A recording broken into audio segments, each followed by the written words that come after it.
Good morning, my brother and sister surgeons from this beautiful country, Philippines.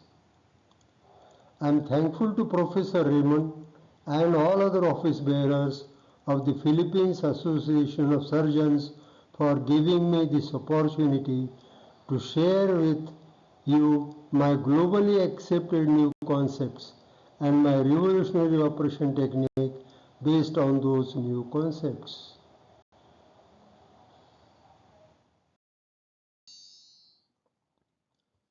2 decades ago, hardly anybody knew much about the mesh material, but now our efforts of running a campaign on the internet and social media educated almost 98% of the hernia patients that mesh is a simple piece of synthetic cloth naturally associated with many foreign body complications.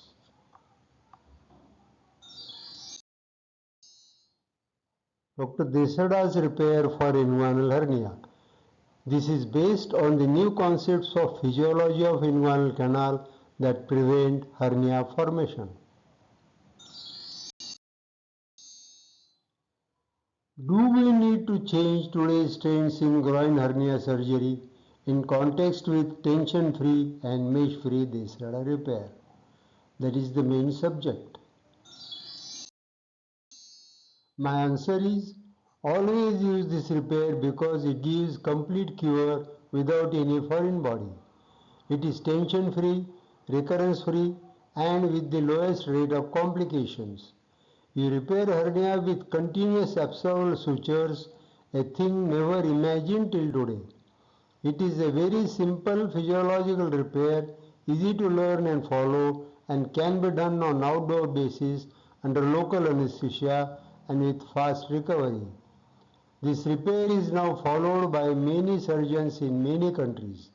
Wikipedia described it first in a separate section as tension-free pure tissue repair. What about mesh repair?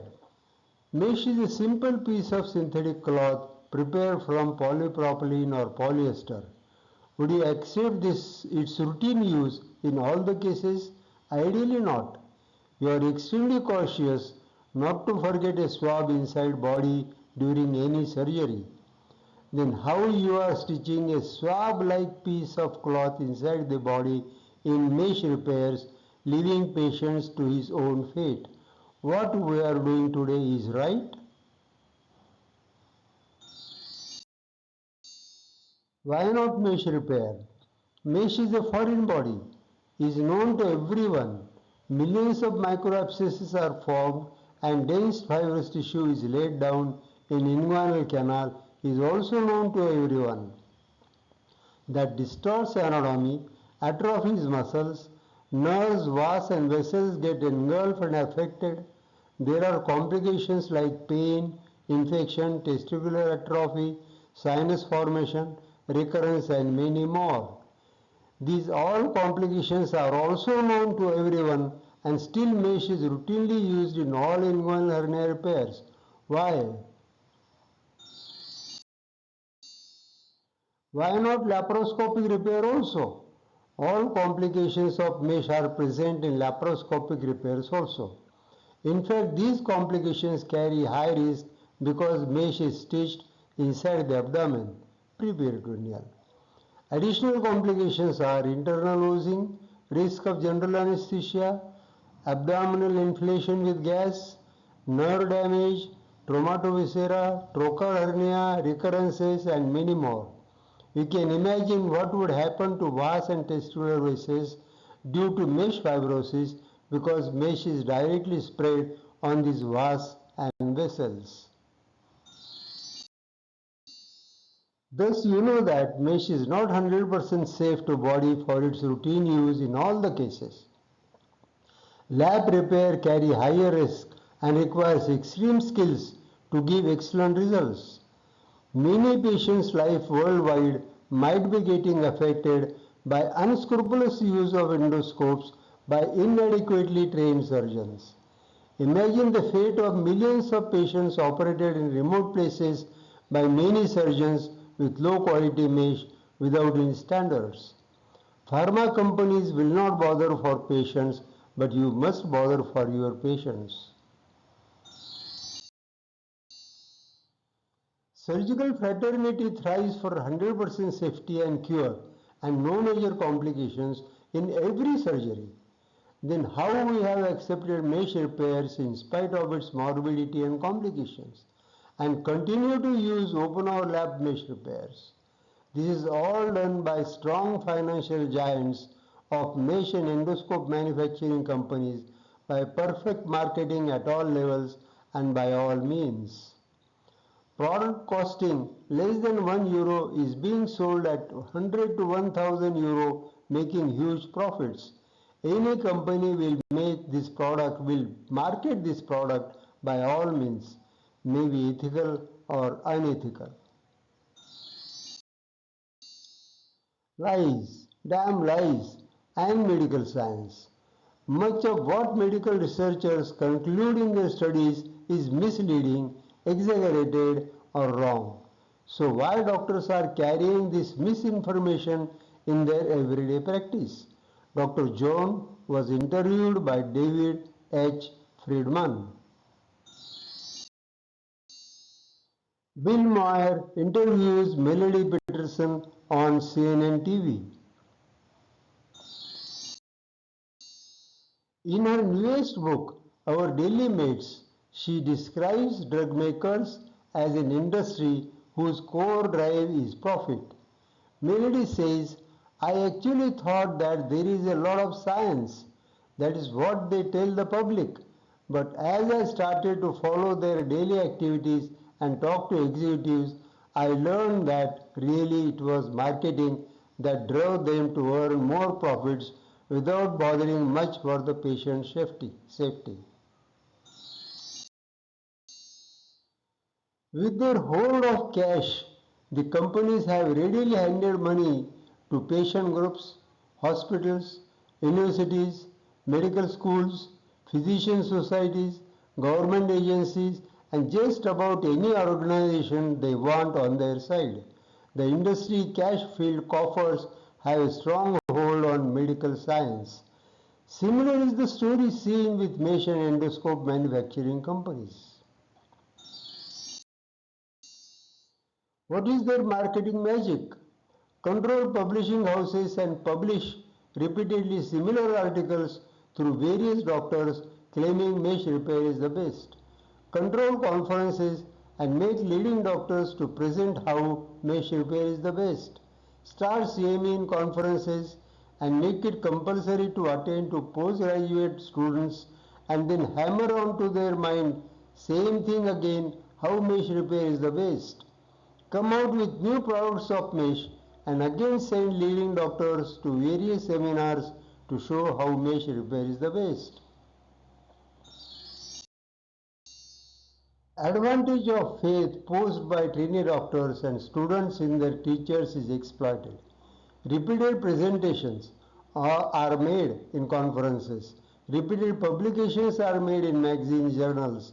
And the song about mesh goes on and on till junior and budding surgeons' mind gets preconditioned to such an extent that they stop thinking beyond mesh for hernia repairs. Who is the loser? The deadliest loser is your own patient. Many patients operated with mesh, open or laparoscopic repair suffer from morbidity and complications. Some patients' life gets ruined. Who is responsible for this? But still companies with our help are busy in marketing their product like a soap or hair shampoo.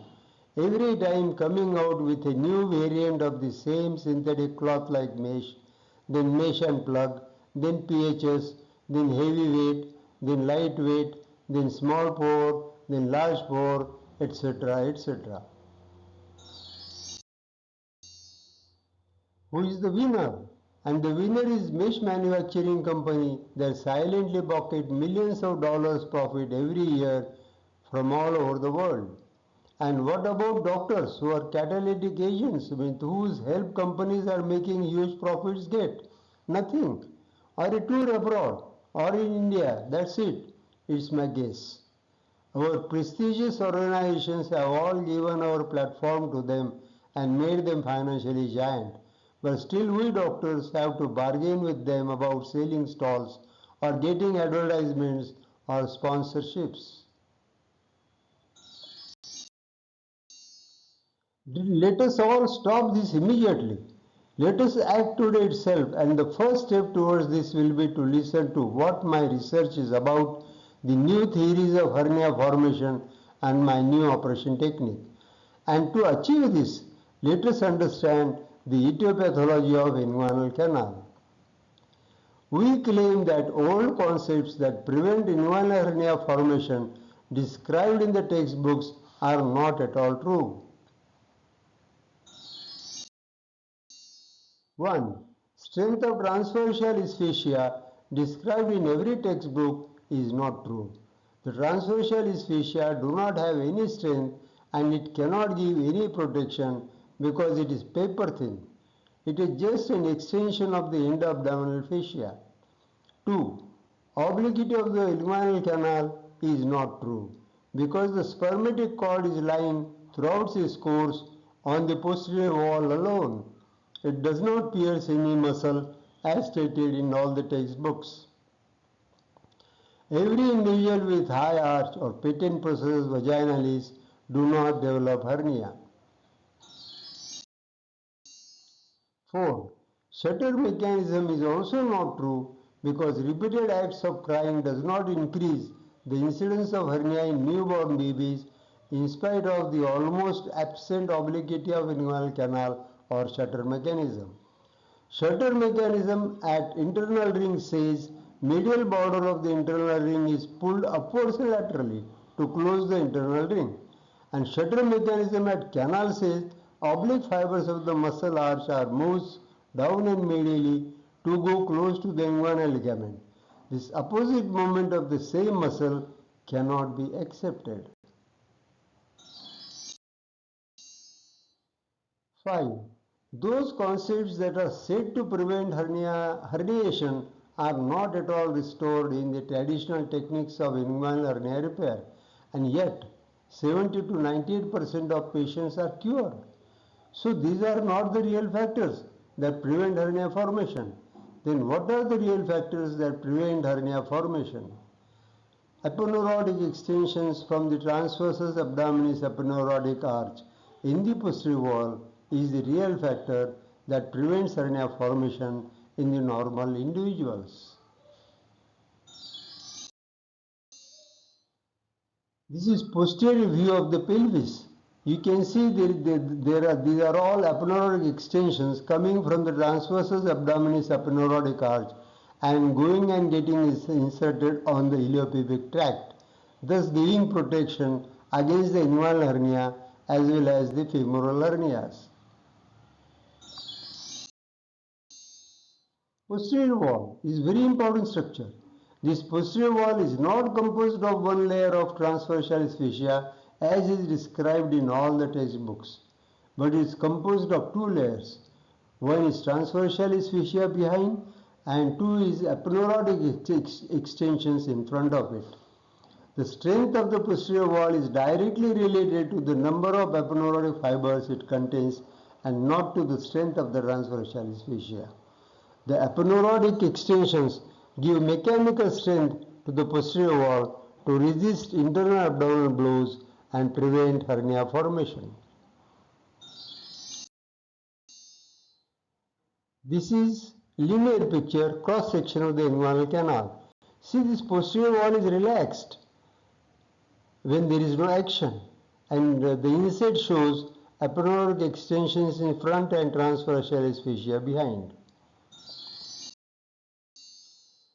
Dynamic posterior wall. This posterior wall is kept physiologically dynamic due to those aponeurotic extensions and muscle contractions. Muscle contraction of the transversus abdominis pulls this aponeurotic extension upwards and laterally, creating tension in it to prevent hernia formation. This is physiologically dynamic action of the posterior wall. See this again linear picture cross section of the inguinal canal. The abdominal muscle contraction is there. The posterior wall is converted into a shield to prevent from herniation.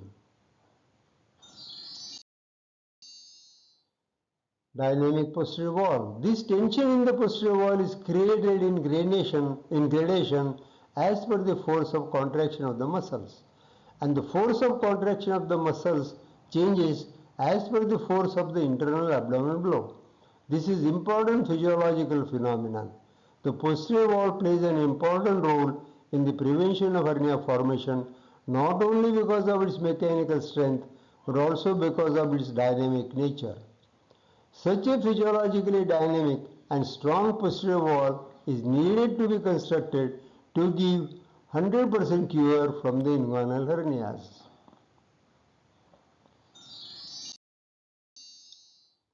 On this background, my operation technique, no mesh open inguinal hernia repair with continuous absorbed sutures based on physiological principle. Mechanism of action that prevents recurrence. Now see, this picture shows in front is external oblique aponeurosis and behind is the strip of the external oblique aponeurosis, and spermatic cord is sandwiched in between these two structures. It is at relaxed position whenever there is no blow, but whenever there is a blow, then this external oblique aponeurosis front part and the strip behind, they try to come closer together, sandwiching the spermatic cord throughout its length, thus preventing from its recurrence. Protection. In mesh repair, protection is 0% on day 1 and then slowly and gradually goes on increasing over a period of years. But in my repair, protection is 100% from day 1 itself. This is very important. Now we present to you our live video of operation technique of mesh-free Desarda repair. You can watch this video on our regular website also, www.desarda.com. Status today. Today this operation is now being followed in many countries all over globally, like America, Australia, England, Europe, etc. More than 300 presentations or publications and hundreds of RCTs are conducted on this repair. Results are similar to or superior to mesh repairs. We have operated on more than 5,000 patients till today, showing fast recovery, early ambulation, 1.8% complications and less than 1% recurrence. International textbooks like Bailey and Love, Schwartz, etc. have already taken a note of our new theories and the operation technique. We are the first in the world to put before the world that inguinal hernia must be repaired on physiological principle to give total cure. We are the first to scrap century-old theories that prevent hernia formation and publish new theories. We are the first to give you a very simple hernia repair that does not use mesh. We are the first to use all absorbed sutures inside, leaving no trace of foreign body after surgery. We are the first to give you complete cure after surgery without any fear of recurrence. Almost no recurrence. Warning. 1. Ethicon, Boston Scientific Corp and C.R. Bard are among 7 companies facing more than 70,000 mesh injury lawsuits in federal court and thousands of additional cases in the state courts of the USA. 2. Here companies are playing safe by using doctor's card in the court litigations. Ethicon's lawyer said the product was thoroughly certified by the doctors and the doctors consider the mesh used to be the gold standard for treatment. This information is brought by me from internet. Therefore, I suggest every surgeon should now take an informed consent in writing from the patient to avoid the court litigation in future following mesh complications after mesh repair because you are implanting a foreign material inside the body of the patient. Now you decide whether to continue with open or laparoscopic mesh repair or to shift to this mesh-free Desarda repair. My answer is there is no place for mesh prosthesis now in hernia repairs because no mesh technique of Desarda repair is available with superior results. These are some of the pictures of my international visits as guest lectures.